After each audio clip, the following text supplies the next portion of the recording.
$100,000. Stop for a second and think about that number. Say it out loud. $100,000. What do you feel? For some of you, it's a sigh of relief. It's the first big milestone. It's proof you can do it. It's the down payment on the house. It's the, I made it. For others, it's a joke.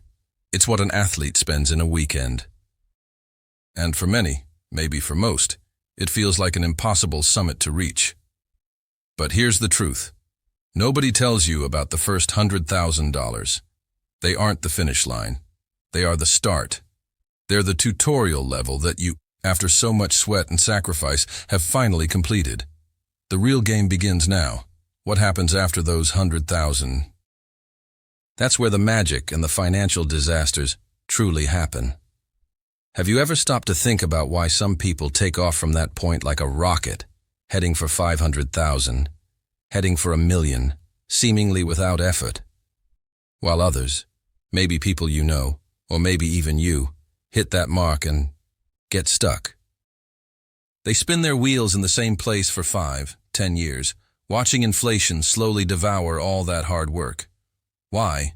What's the difference? If you're waiting for me to reveal a secret investment strategy or the next stock that's going to explode, you're in the wrong place. The answer isn't about hacks. It's not about the latest trendy stock pick. The answer is about what happens in here, inside your head. I'm Elon Mars, and for the last 20 years, my obsession hasn't been the stock market. It's been the psychology behind the decisions we make about money. I'm not interested in what people say they'll do with their investments. I'm interested in what they actually do when they're alone, at 3 a.m, staring at a red chart on their phone. And what I've discovered, and what I'm going to share with you today, is that the leap from $100,000 to $1 million is less about math and more about metamorphosis. The math, as we're about to see, is surprisingly simple. It's your behavior that is brutally difficult. In this video, we're going to dissect exactly that. We'll break down the simple math, the financial physics, that turns 100,000 into 1 million. And, more importantly, we're going to dive deep into the psychology behind that journey. We'll talk about the 3 fatal mental traps that sabotage 90% of people at this exact point. If you're at this milestone, or on your way to it, and you feel ready for the next level, or if you just want to understand the map before you start the journey, this video is for you. And if, by the end of this conversation, you feel your perspective has shifted, if the fog starts to clear and the path becomes sharper, do yourself and the channel a favor. Subscribe. Like this video. Consider it your first investment in clarity. Let's begin. Let's start by getting the elephant out of the room. The math. A lot of people overcomplicate this. They look for complex spreadsheets, algorithms, advice from gurus. But the math of $1 million is boring. And that's beautiful. It boils down to 2 things: compound interest and time. You've heard of compound interest. It sounds like something your high school accounting teacher mumbled about before falling asleep. But when you have zero ends or $10,000, compound interest is frustrating. It's slow. It barely shows up. But when you hit $100,000, compound interest stops being a textbook theory and becomes a force of nature. It becomes your most dedicated employee. Think of it this way, and this is the most important analogy I'll give you today. Getting to the first $100,000 is like pushing a giant, perfectly round boulder up a mountain. It's a brutal effort. It's sweat. It's sacrifice. It's you against gravity. It's saying no to those expensive dinners. It's driving the old car for 2 more years. It's putting up with that annoying boss for that paycheck. It is 100% you. Every cent of that 100,000 was bought with your blood and your time. It's slow. It's painful. And it's why most people give up before they reach the top. But the $100,000? That is the top of the mountain. At that point, you don't push the boulder anymore. You give it one last nudge, and you watch it roll. On the other side of the mountain, there's a snow-covered valley, and your boulder becomes a snowball. and it starts to do the work for you. Let's use real numbers, no fantasy, no get-rich-quick promises. The S&P 500, the index representing the 500 largest American companies, historically, over the long term, returns an average of about 10% per year. I know. But Elon, what about inflation?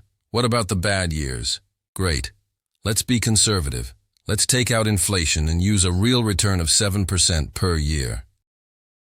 The famous Rule of 72 tells us that at 7% per year, your money doubles every 10 years.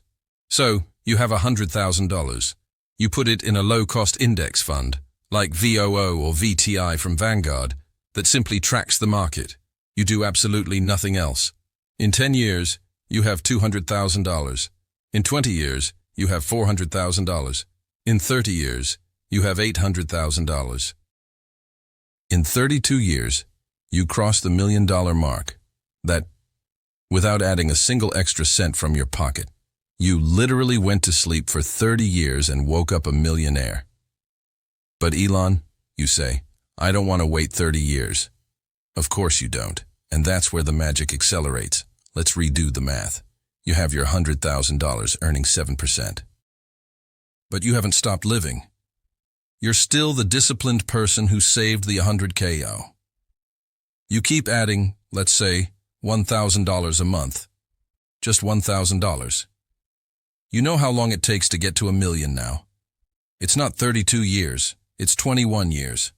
You just cut more than a decade off your journey, just by continuing to do what you were already doing.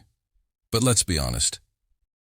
When you have $100,000, your career is probably growing too. You can likely save more. Let's say you manage to contribute $2,000 a month. Now, the journey to $1 million takes only 16 years. Notice the pattern. The first 100,000 is the hardest. It's the boulder. It might take 10-15 years. But the next 100,000, with your contributions and the interest, maybe it takes 5. The one after that, 3. This is why I say the math is the easy part. It's inevitable. It's gravity. If you put the snowball at the top of the mountain and don't mess with it, it will get huge. And that, my friends, brings us directly to the hard part. The real challenge. The psychology. Why, if the math is so simple, do so few people get there? Because the moment the snowball starts to roll, we humans, with our scared monkey brains, run out in front of it and try to stop it. The first big mindset shift is this. The mindset that gets you from $0 to $100,000 is a mindset of scarcity and defense. It's a cut expenses mindset. It's about frugality. It's about protecting every dollar. It's a trench warfare mindset. You see the world as a place of limited resources. You need to save, hoard, hide. And that mindset is absolutely necessary to build that initial capital. The problem? That same scarcity mindset, which was your greatest ally in getting to 100 kilos, becomes your worst enemy on the path to $1 million. After 100 kilos, the game is no longer about not losing. The game is about letting it grow. You have to shift from defense to offense. You have to move from a saving mindset to an investing mindset.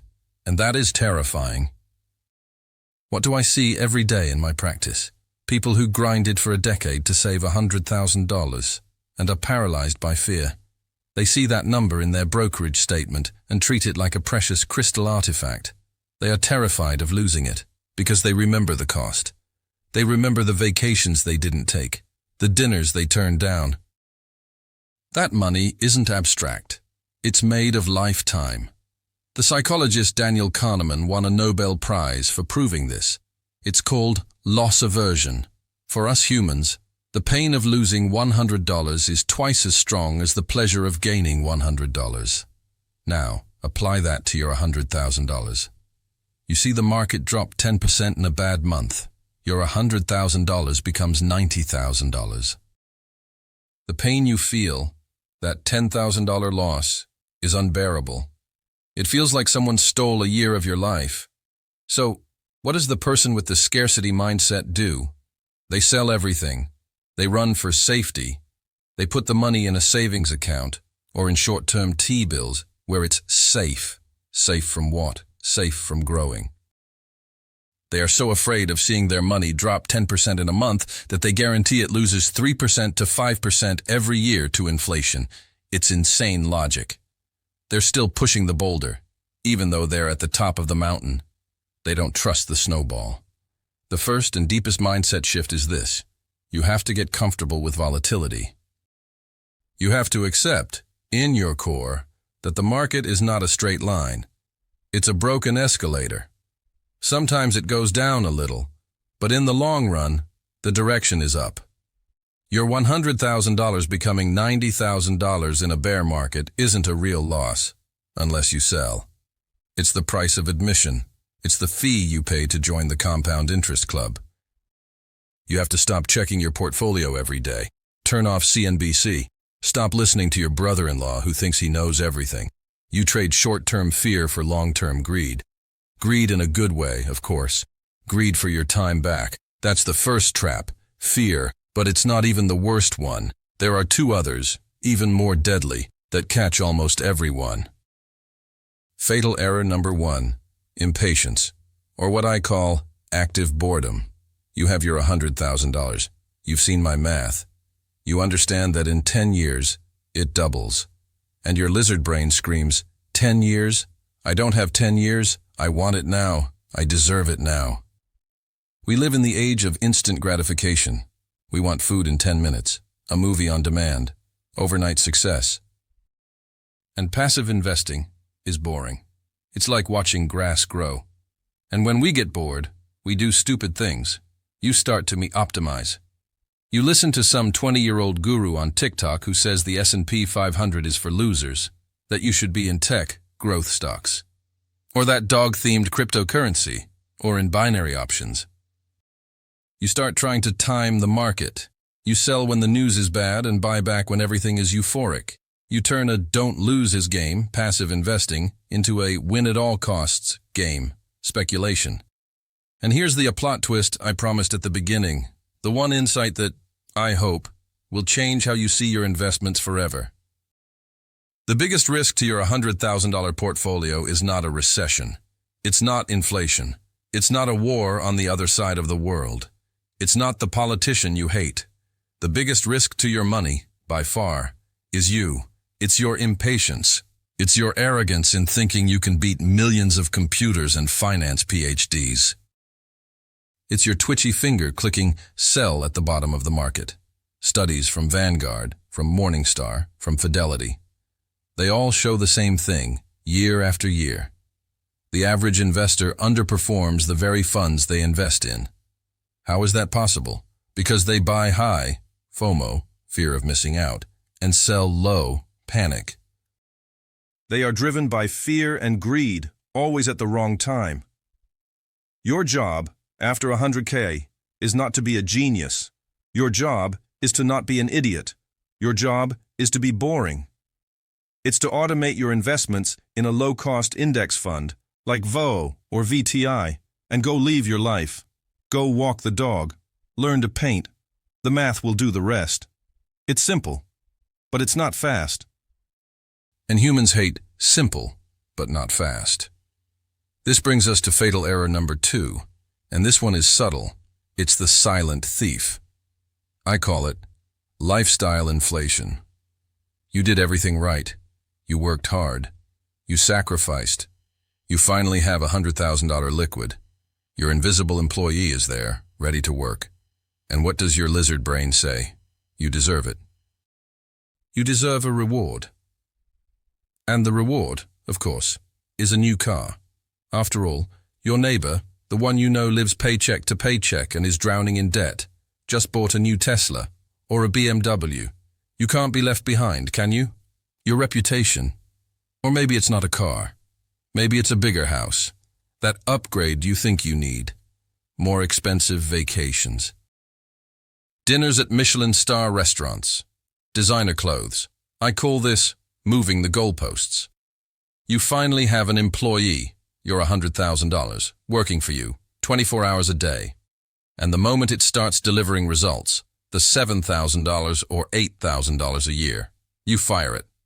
You take that $8,000, or worse, you cash out $30,000 from the principal and buy a depreciating liability. You buy a car that not only costs $30,000, but demands more money in insurance, maintenance, and premium gas. You just killed your snowball. You took it from the top of the mountain and dragged it back down to the valley so it could serve as a snowbank for your new car. The mindset shift here is monumental. It's stopping to look rich and starting to focus on being rich. Wealth is not the car you drive or the watch on your wrist. That's consumption. Wealth is what you don't see. Wealth is the money you didn't spend. Wealth is the assets that are working for you while you sleep. When you hit $100,000, the temptation to show the world you've made it is enormous. It's the biggest test of discipline. The true next-level mindset is when you see someone with a $20,000 watch and your first thought isn't, wow, I want one, but interesting. That's 2 or 3 years of compound interest he just burned. You trade short-term external validation for long-term internal power. You trade status for freedom. So, what is the great mindset shift that happens after $100,000? It's not just one thing. It's a trinity. First, you go from boulder pusher to snowball builder. You finally understand that your time doesn't scale, but your capital does. You trade the brute force of your salary for the elegant, relentless force of compound interest. Second, you go from defense to offense. You trade the short-term fear of losing your initial capital for the long-term confidence in market growth. You accept volatility not as a risk, but as the price of admission to wealth. And third, and most importantly, you go from consumer to owner. You stop spending your money on things that lose value to impress people you don't even like, and you start using your money to buy assets that gain value, to buy the only thing that truly matters, your time. The journey from $0 to $100,000 tests your discipline and your capacity for sacrifice. But the journey from $100,000 to $1 million, it tests your patience, your emotional intelligence, and your character. Many will fail. They will sabotage themselves. They'll get bored and speculate. They'll succumb to lifestyle inflation. They'll sell in a panic. They'll keep pushing the boulder forever. But not you. Not you. Because now you know the secret. The secret is that there is no secret. There is only the boring, inevitable math of compound interest and the daily, brutal battle against your own impulses. My advice to you, as your mentor, when you hit your 100,000, take a deep breath, celebrate. Buy a good bottle of wine, celebrate for one day, and the next day, forget that money exists. Automate your investments. Put them in VOO, in VTI, and go back to focusing on what you control, increasing your income, managing your expenses, and, above all, living your life. Because the goal of $100K, or $1 million, or 10 million, was never the number. The number is boring, it's just a scorecard. The goal is freedom. It's the ability to wake up on a Tuesday and decide if you want to work or take your kids to the park. It's the ability to say no to a project you hate, or to a boss you don't respect.